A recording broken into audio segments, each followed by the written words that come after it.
Non bailable సెక్షన్లు పెట్టాల్సిన చోట బెయిలబుల్ సెక్షన్లు పెట్టి తల్లిలాగా కాపాడుకోవాల్సిన ఒక ఫిర్యాదుదారును, కంటికి రెప్పలా కాపాడుకోవాల్సిన ఫిర్యాదుదారును రాత్రింబవళ్ళు పోలీస్ స్టేషన్లో పడిగాపులు పెట్టే విధంగా చూసి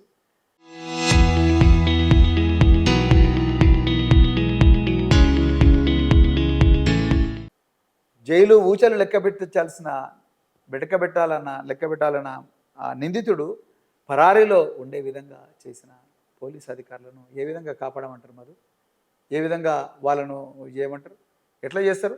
మీరే అన్నారు ప్రెజర్ ఉంటుంది వాళ్ళకు, వాళ్ళు చెప్పినట్టు ప్రెజర్ ఉంటే మరి సస్పెండ్ అవుతాడండి. చెప్పిన ఇప్పుడు హబీబుల్లాను ట్రాన్స్ఫర్ చేసిండ్రు, సస్పెండ్ చేసిండ్రా? సస్పెండ్ చేస్తే ఏం చేస్తారు? ఇప్పుడు ఏదో రోజు కాపాడతారు వాళ్ళను. మేము ఉల్టా రీఇన్స్టేట్ చేసి మొత్తం జీతం ఇస్తాం. అసలు మీరు ఇస్తామంటారు, అసలు మీరు మన రాణి అని అంటుండు, ప్రతిపక్ష హోదా రాణి అని అంటుండు. 2034 వరకు నేనే ఉంటా అని చెప్పి నిన్న మాట్లాడండి ముఖ్యమంత్రి. చాలా ఒక్కసారి మాట్లాడేది చాలా నాకు తెలిసి నాకున్న 50 టైమ్స్ పైన మాట్లాడాడు. 34 వరకు నేను అసలు మేము రాణి అని అంటారు, మీరేమో వస్తామంటారు. చూస్తారు ప్రజలు చూస్తున్నారు. ప్రజలు ఎప్పుడెప్పుడా అని ఎదురు చూస్తున్నారు. వారి కళ్ళాలలో పోతే తెలుస్తుంది. మీకు అశోక్ నగర్ తెలిసిన పోతే తెలుస్తుంది. ఇది ఇంకో కామెంట్ కూడా వేసిండు ముఖ్యమంత్రి నిన్న మాట్లాడుతూ, గడీలల్లో బందీ అయిపోయిండు ఆర్ఎస్ ప్రవీణ్ కుమార్. నేను గడీలలో బందీ కాలేదు, నేను ఎక్కడ గులాంగిరి చేయడం లేదు. నేను ఆల్ పని చేస్తున్నా, మాట్లాడుతున్నా అంటే తెలంగాణ ప్రజల ప్రయోజనాల గురించే మాట్లాడుతున్నా. రేవంత్ రెడ్డి గారికి ఏంది, నేను ఆయన దగ్గరికి వచ్చి ఆయన పంచన చేరి ఆయన చెప్పినప్పుడు నేను టీజీపీఎస్సీ చైర్మన్ తీసుకొని, ప్లానింగ్ బోర్డు వైస్ చైర్మన్ తీసుకొని డూడు బసవన్నలాగా గంగారెడ్డిలాగా బతుకుంటే ఆయనకు చాలా ఆనందంగా ఉండేది. మంచోడు, అదే ఆకాశానికి ఎత్తటోడు.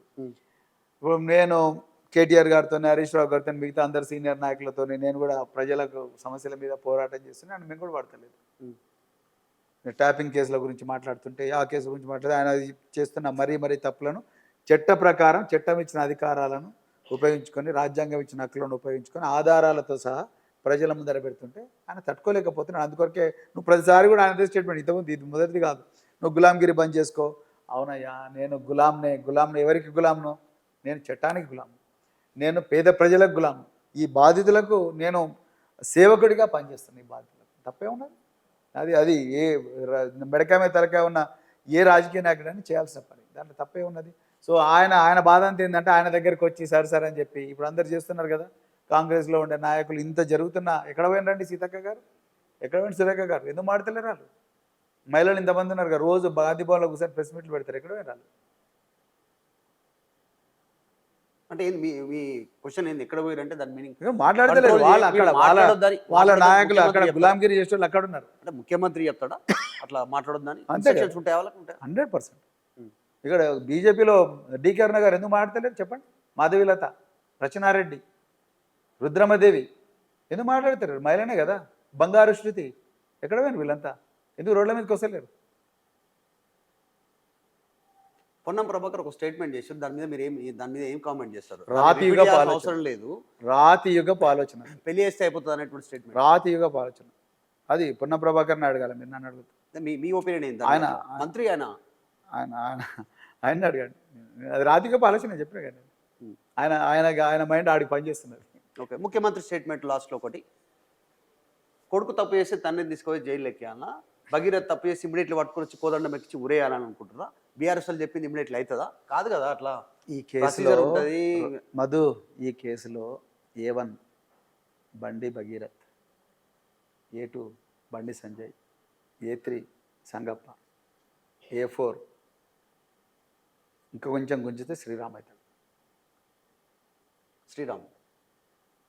ఇంకా కొంచెం గుంజితే పోలీసులు అవుతాడు. శ్రీరామ నిర్మల ఈ అమ్మాయి మీద పోలీస్ స్టేషన్లో కంప్లైంట్ ఇచ్చాం. ఇంకా కొంచెం గట్టిగా గుంజితే, ఆ అమ్మాయి ప్రయోజనాలను దృష్టిలో పెట్టుకొని గుంజితే కొంతమంది పోలీసులు కూడా నిలబెడతారు పక్కా.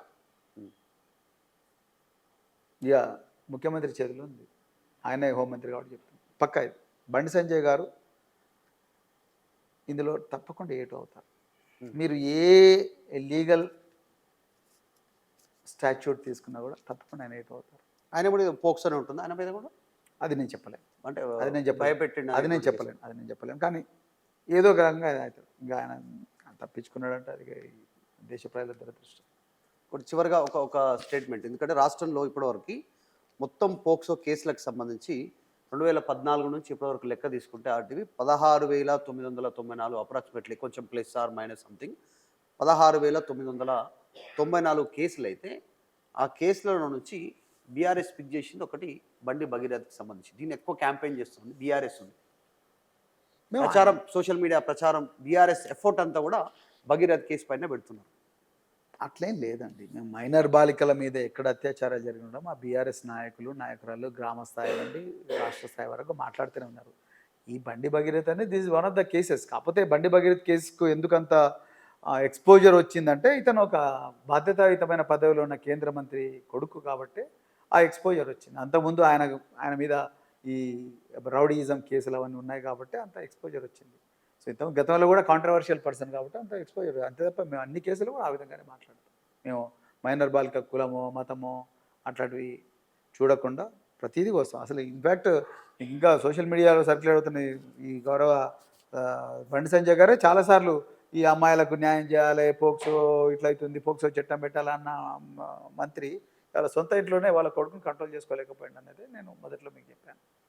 మీరు ఇప్పుడు ఖద్దర్ కుటుంబంలోకి వచ్చారు, కానీ కాకి కుటుంబం నుంచి వచ్చారు కాబట్టి చివరగా కేసు లాస్ట్ దీని ఎండింగ్ ఎక్కడ అవుతుంది మీకున్న అవగాహన ప్రకారం? మీరు ఇన్వెస్టిగేషన్ ఆఫీసర్ కాదు రేవంత్ రెడ్డి అన్నట్టు, కానీ జనరల్గా ఏం జరుగుతుంది ఈ కేసులో? నిజంగా గౌరవ తెలంగాణ ముఖ్యమంత్రి గారికి గుండె ఉండాల్సిన చోట ఉండి నిజంగా ఆయన ఇచ్చిన స్టేట్మెంట్ ప్రకారం ఈ కుటుంబానికి నేను తప్పకుండా రేవంత్ రెడ్డి గారు న్యాయం చేస్తా, ముఖ్యమంత్రిగా న్యాయం చేస్తా అన్న మాట కట్టుబడి ఉంటే మొదట్లో బండి సంజయ్ని కాపాడాలని, బండి సంజయ్ కొడుకును కాపాడాలని ప్రయత్నం చేసి బీఆర్ఎస్ పార్టీ వీరోచిత పోరాటం చేసినందుకు విధి లేక సెక్షన్లు మార్చి సిట్టును ఏర్పాటు చేసిండు కదా. మరి ఆ సిట్టు ఏ ఒత్తిళ్లకు లొంగకుండా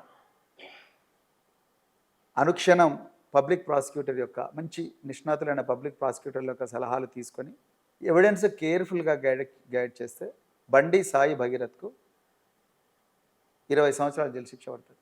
పక్కగా ఛాన్స్ లేదు, ఇంకా బయటకు వచ్చే ఛాన్స్ లేదు చెప్తున్నా కానీ. ఇప్పుడు ఇట్లాంటి కేసెస్ కొన్ని పేర్లు తెలుసుకొని పోక్సో మీద కొంతమంది పోయిన వాళ్ళు 3 నెలలకు 4 నెలలకు బెయిల్ వచ్చిన సందర్భాలు కూడా మన వార్తల్లో చూసింది. రాదు అంత ఈజీగా. ఒక సినిమా ఇండస్ట్రీకి సంబంధించిన వ్యక్తి, ఒక డాన్సర్ పోయి బయటకు బెయిల్ వచ్చింది 3 months ఆర్ సంథింగ్. ఈ కేసు ఫాస్ట్ ట్రాక్లో అవుతుంది. అంత ఈజీ కాదు. వచ్చిన అంటే దేశం అంతా వాచ్ చేస్తుంది కదా. ఒక సినీ ఇండస్ట్రీకి పేరు తీసుకోవాలి అవసరం లేదు. బయటకు వచ్చిండు ఆయన 3 months ఆర్ 4 months బయటకు వచ్చేసి పోక్సో కేసు ఆయన పైన ఒక డాన్సర్ని వేధించిండు, మైనర్ అమ్మాయిని రిలేషన్ మెయింటైన్ చేసిండు, అమ్మాయిని ఆమెనే కేసు పెట్టింది, బయటకు వచ్చిండు. ఇంకా ట్రయల్ కాలేదు. ట్రయల్ అయిన తర్వాత చూడొచ్చు. ట్రయల్ కావాలి. Okay right. Thank you so much RS Praveen Kumar గారు. బీఆర్ఎస్ పెద్ద ఎత్తున ఫోకస్ చేస్తూ ఉంది, బాధితులకు అండగా ఉంటాము. ఈ ఒక్క అమ్మాయి కాదు, రాష్ట్రంలో ఎవరున్నా అమ్మాయిలు బాధితులు వాళ్ళ కుటుంబానికి అండగా ఉంటామనేటువంటి స్టేట్మెంట్ చేస్తూ ఉన్నారు.